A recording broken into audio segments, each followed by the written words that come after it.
this point. This is very controversial. Does anyone know what Vice President Bush called this in 1980? Anyone? Something DOO economics. Voodoo economics. You guys recognize that clip?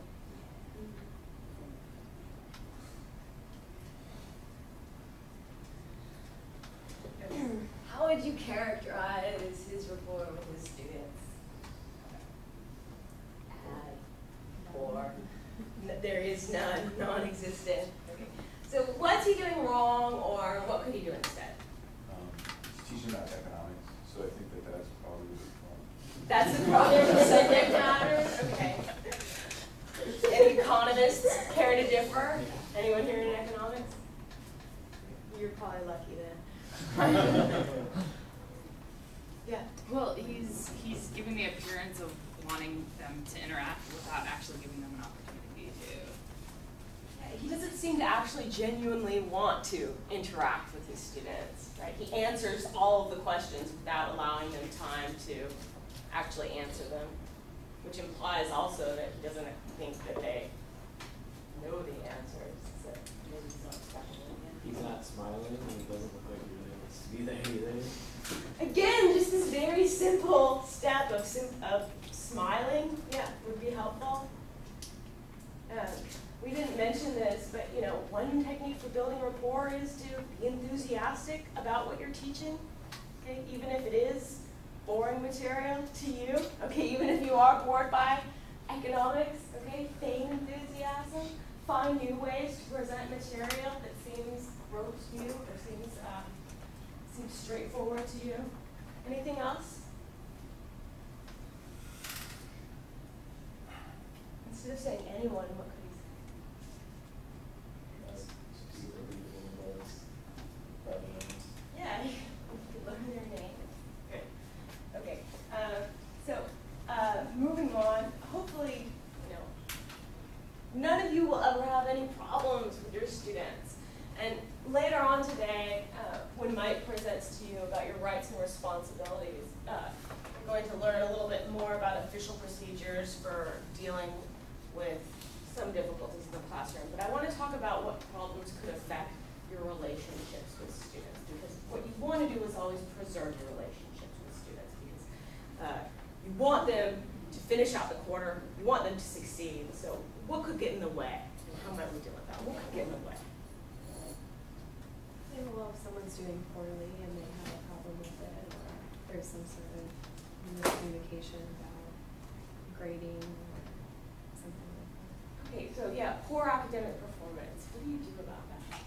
Someone's upset because you're doing poorly.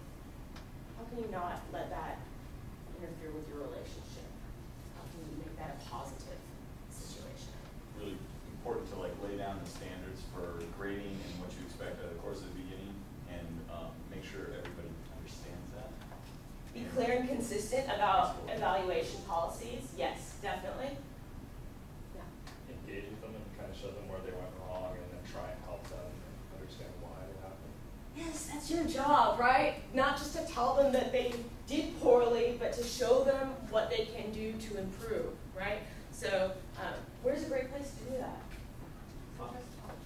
Office hours, right? Encourage them to come with to office hours with you. It's your job to identify areas upon which they need to focus. So have them come to office hours. You could also refer them to the Academic Resource Center, right, to work on issues. Okay, so don't just tell them, sorry, you did poorly.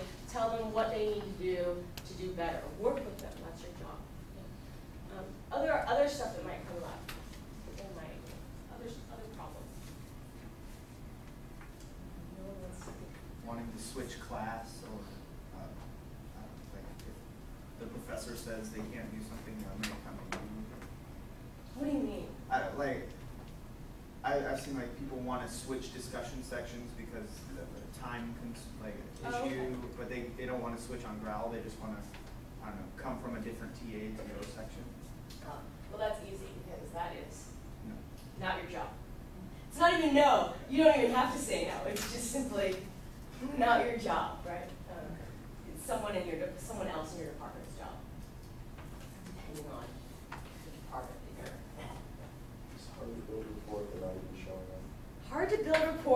not even showing up yet. And this happens to me almost every quarter. A student disappears.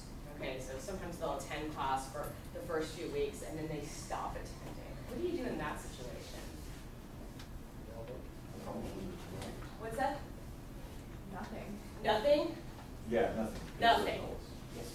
It's not your, I don't feel like it's your job. It's not your job to do that. You guys all agree? It's good to like meet with them. Yeah. Like if you know them specifically. You know them specifically. You guys are all going to have small sections. You don't have to do anything. You don't have to. But sometimes people get lost. Sometimes other stuff is going on. And usually this does happen. And ultimately you can't make students come to class. But a really great thing to do, and that does end up helping a lot of students, is to simply contact them. I don't mean call them on the phone or go, knock on the door in the dorm or anything like that. But just simply send an email expressing concern. Say something like, I haven't seen you in class for a couple of weeks and wanted to make sure everything was okay. Not saying anything like, you will fail this class if I don't see you next Monday morning. But express concern.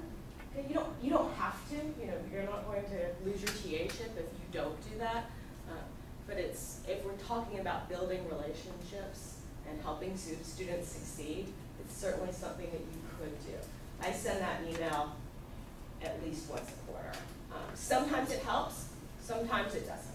But sometimes I get a student and it turns out there was something going on and they just didn't know there was something that they could do about it. Something was going on in their personal life. I can help refer them to resources on campus, the counseling center, a student affairs case manager, and they recover, okay, and then they do well. And that's really rewarding for me as a TA. Yeah. I think in a way it kind of covers you too, because a lot of that, from my experience, a lot of students that don't show up or are missing papers inexplicably, like they did some at the beginning and then they miss them in the middle, they come back at the end and they wonder, like, well, they start saying things like I turned that in or I was there when I wasn't. And so at least if you keep them up to date with, hey, you're not showing up, what's going on, they kind of know that they can't come back at the end of the quarter and say, well, come up with excuses. That's true. In a way, there you have a record for yourself that the student wasn't showing up to class. That's true. That's a sort of secondary effect of that. That's true.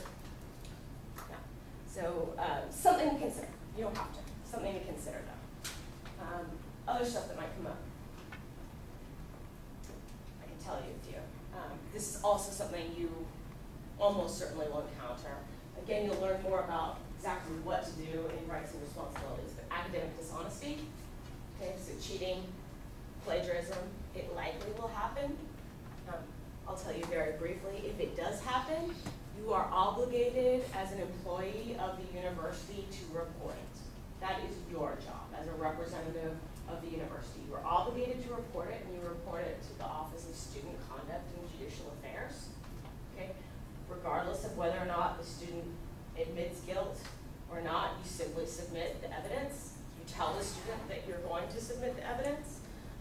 But here's the good thing about that in terms of your relationship with the student. Then Student Conduct and Judicial Affairs deals with it. Then they become the bad guy, okay? If the student has committed an act of academic dishonesty, it's something like less than 5 times, it's not going to be you who's responsible for expelling them from the university or anything like that. Usually what happens is they end up having to watch a series of DVDs, like 12 hours, about what is cheating, what is plagiarizing, writing an essay, something like that. It's a huge, huge, huge, huge waste of time, okay? So it's not fun. I wouldn't want to be the student. Anyhow, that's what I tell students at the beginning of the quarter about academic dishonesty. You're going to spend more time in that stupid office writing a lame paper about plagiarism than you would have studying for the exam or writing the essay in the first place. So don't do it. It's a good reason to consider a policy about late work. I think students, a lot of times, I have students write papers. If you're leading a lab, you might have something else, but it's a good reason maybe to accept late work. I think students panic, and that's when plagiarism occurs, not always. Anyhow, let them be the bad guy, okay? Say, it's my job to submit this evidence. I have to submit this evidence. That's my job. You and I, we can just move on, okay? Preserve the relationship with the student. Let them know that you're not going to hold this against them. It's not up to you. Consequences aren't up to you. It's up to some other office. Does the relationship really continue after that? Have you had good rapport with students? Absolutely, 100%. 100% possible. So it's just my job. I have to do it if I want to keep my job. They tend to understand that. And a lot of times students will say, "You're right, I did plagiarize." Okay? They're sorry. Then they're really sorry after they have to watch all these DVDs. I let somebody else do the back end. And I explicitly tell them, you and I, we're just going to move on. Okay? So. I would say, yeah, most of the time it's up to them. But make sure that you're open about it. Be like, say, like, you know, I really don't care at this point. I'm not mad at you. I'm not going to hold it against you or grade you harder or anything. Like, I'm sorry that it's happened, but yeah, definitely try to move on and keep that relationship. But if they don't want it, like if they're mad at you and they're just set on being mad at you, there's really not a lot you can do with that. Yeah, and you don't catch everybody, but students at UCR are, by and large, great students. They want to do well. They want you to help them do well. Wouldn't be worried about them. Oh, right. 3 other things. One's small-ish. One is, this makes sense, right? So what's another problem? Yeah, disruptiveness in the classroom, cell phones, texting. I'll just say that you all are going to develop your own policy about that. And it'll depend on the extent to which that irritates or disrupts you. Some people are more irritated by it than others. You could answer their phone for them. Okay, I've heard that. It doesn't tend to bother me, okay? It's really up to you to create your own policy depending on how disruptive it is to your class, although I would avoid confiscating their property. 2 things that are a little bit more serious. One is sexual harassment, okay? Could occur, a student could sexually harass you, you could sexually harass a student. Could go from student to professor, professor to student, professor to TA, TA to professor. Also, and very commonly, grad student to grad student. Okay. Sexual harassment is unwelcome sexual conduct of any kind. And I would encourage you, if you experience it or if any of your students experience it, you go to the Title IX Sexual Harassment Office. And you have, by the way, these handouts are color-coded. You have one from me, it's green. It's really something for your reference for later. If you want to think about more about what we talk about. But at the end of my green handout on the penultimate page, you get a list of university resources, one of which is the Title IX Sexual Harassment Office. When you go to the Title IX Sexual Harassment Office, you're not obligated to file a report. Someone will discuss with you or with your student their options.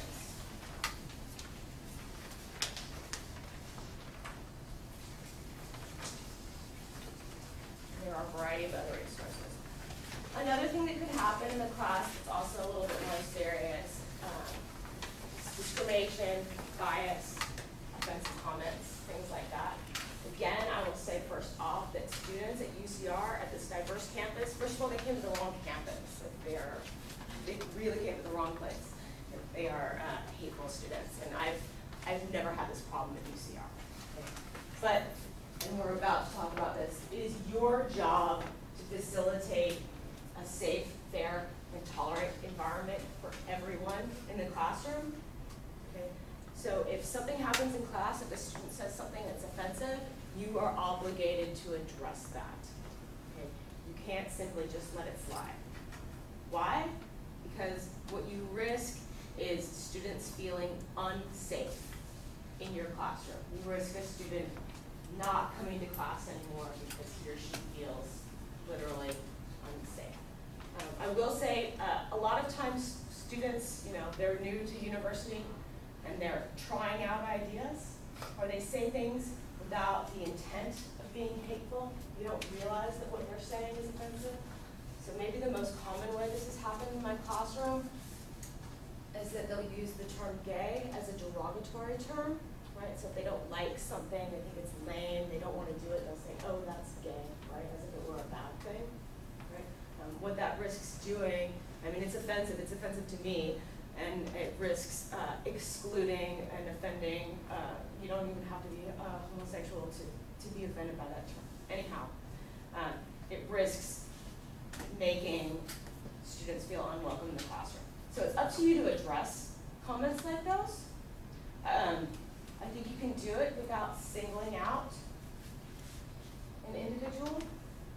Try to remain calm. What you might do is have a class discussion about the assumptions behind a statement like that without embarrassing the individual. Okay? It's your job to deal with those kinds of issues. Now, if something crazy happens in your classroom, okay, crazy disrespectfulness or something said with the intent of hurt or with the intent of hatefulness, there are other things you can do. So these are some of the problems we've talked about. So we talked about, depending on the severity, we could create a teaching moment. We could talk about the issue together in class. You could talk about something individually. If you're having problems with just one person, avoid embarrassing them or singling them out or threatening them. Avoid embarrassing them in front of their peers. Something crazy happens, remain calm yourself. Some of these problems happen because you're in a strange position as a TA. You're not sort of the end-all person. You're not the authority figure. So a great thing to do is always to consult with your supervising professor. Okay? It wouldn't be the end of the world if somebody said or did something really hateful in a class to stop class for that day, make sure everybody felt safe. Go consult with your supervising professor and then come back with a new plan. Again, at the end of this handout, there's a list of resources like the LGBT Resource Center, Stop Hate at UCR, programs like that you can refer students to, or that you as a student yourself are welcome to go to for instances like that. So you can refer students to resources on campus. And again, if something like that happened, I always would tell my supervising professor, even if you are sort of in charge of your own section, I would tell them what's going on because they might be able to make suggestions that you hadn't thought of. So that's your job. And this is a nice segue into sort of the last section. Again, it's your role to create an inclusive academic environment.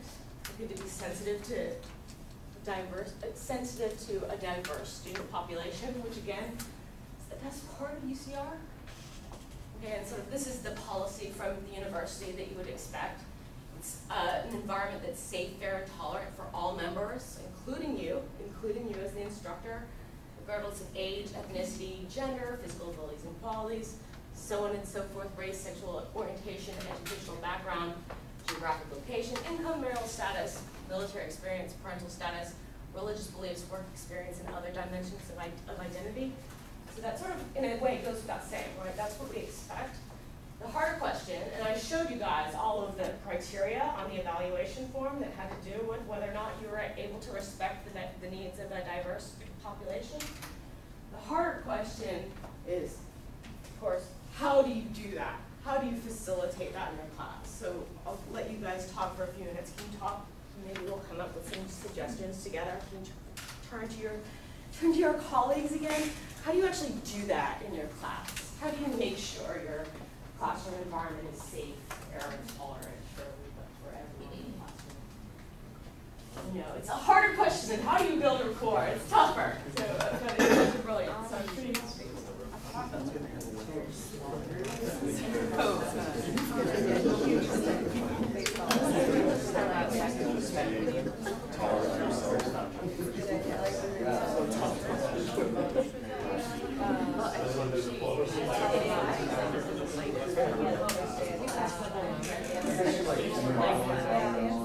Issues around class, not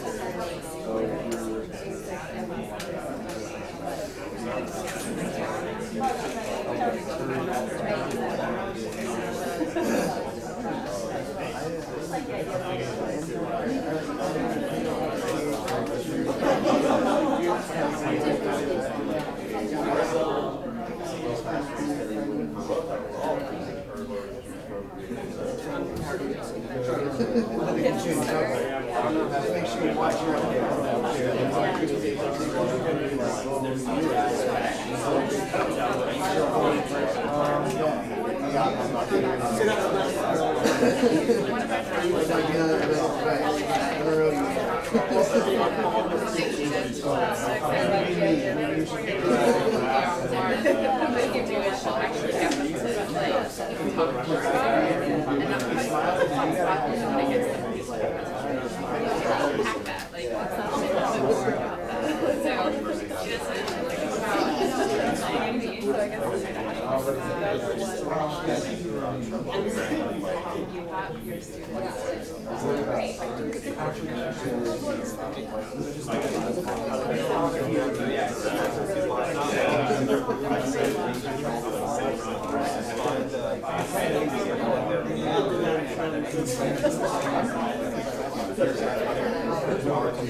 I'm sorry to cut you off. Sorry, we're on time. So what strategies do you guys come up with? Ideas?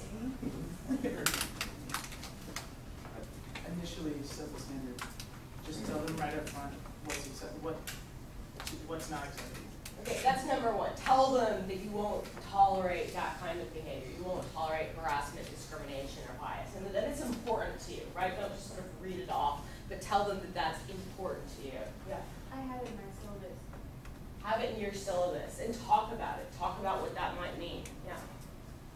I mean, mine's pretty much what he was going to say. In our discipline, political science, discussing politics is kind of scary for some people because they don't want to sound ignorant or they don't want to sound like they don't know what they're talking about. So I think just let them know up front that everyone's idea is okay, and you can say what you think on a certain subject, even if it's kind of, subject that people don't want to touch. So just, don't be scared to say something because you're afraid someone else is going to talk down to you. Right, because that's what's great about a university environment is there's space for diverse opinions. There's space to disagree, and that's kind of what we're here for. What else? What other concrete strategies? Yeah. Have you been in trouble for suppressing or really fringe opinion? Is there like a gray area between? No, I don't think so. I mean, I think though it's important to strike a balance between allowing students to discuss and explore, and then letting a discussion get out of hand. Yeah. And then that's something that you'll gain more experience with. It's hard, because you want to encourage discussion, but you also want to protect everyone in the classroom. One thing you might want to do with a student who does have sort of really fringe ideas, you let them go ahead and voice it, and if they want to keep talking about it and they're really monopolizing discussion, as you say, why don't you come to office hours with me and we can talk more about it there. Let them go off. You could turn it into a writing assignment too, have everyone write down what they're really thinking or something else, shift gears in the class. Does that make sense? Other strategies for, yeah? Just whenever I've encountered it, I pull, like if I see something starting, maybe at the end of class pull them aside and be like, hey look, I'm just looking out for you because harassment can get really sticky real fast. Especially with sexual harassment, but any kind of harassment as well. There's third party harassment where it may be okay between two people, but if somebody overhears, that's also sexual harassment. So I'd say look, you got to just be really careful with this and watch out because it can easily get you in trouble. So just kind of make it hey, I'm looking out and protecting you, but also tell them to tone it down at the same time. And I like how you're couching that in terms of you're looking out for them as in you're on their side. A couple of other things. We said include expectations in your syllabus. Model it yourself. Another thing about making your classroom inclusive is making it accessible to students regardless of various abilities. Okay, so if they ask you something like, I need to bring my laptop in here, or could you post your notes online, give them the benefit of the doubt. Okay, there might be a good reason why they're asking you to do something like that, even though it's more work for you, okay? Again, give them the benefit of the doubt. There's probably a reason. It might occur during your career as a TA that you could have an interpreter, okay, signing your lecture, signing your discussion alongside you. That's happened to me. Be open to that. It probably made me be much more articulate through the course of the quarter. Okay, even though I was really nervous the first time it happened. It was okay. Don't obviously announce disabilities in class. You also want to be aware of socioeconomic diversity. So it's stuff like not listing optional materials that are actually required. It's stuff like telling them how much technology they're going to need to use. You assume they have access to computers, right? Because they all have access to computer labs. But if it's a course where they're going to be required to spend something like 10 hours on a computer a week, tell them that in advance so they can budget their time or make the decision about whether or not the course is appropriate for them in advance. Okay? And I would say, give students the benefit of the doubt always. They are here to learn. UCR students are great. I've had a wonderful experience with them, and I'm confident that you guys will too. And finally, I'll just repeat what I said at the beginning of the class. You're more prepared for this already than you know, simply having been a student yourself for so long. Great job today, guys. It's always a good way to end the class. I hope you enjoy the rest of your sessions. Someone else, Shanti will be in shortly.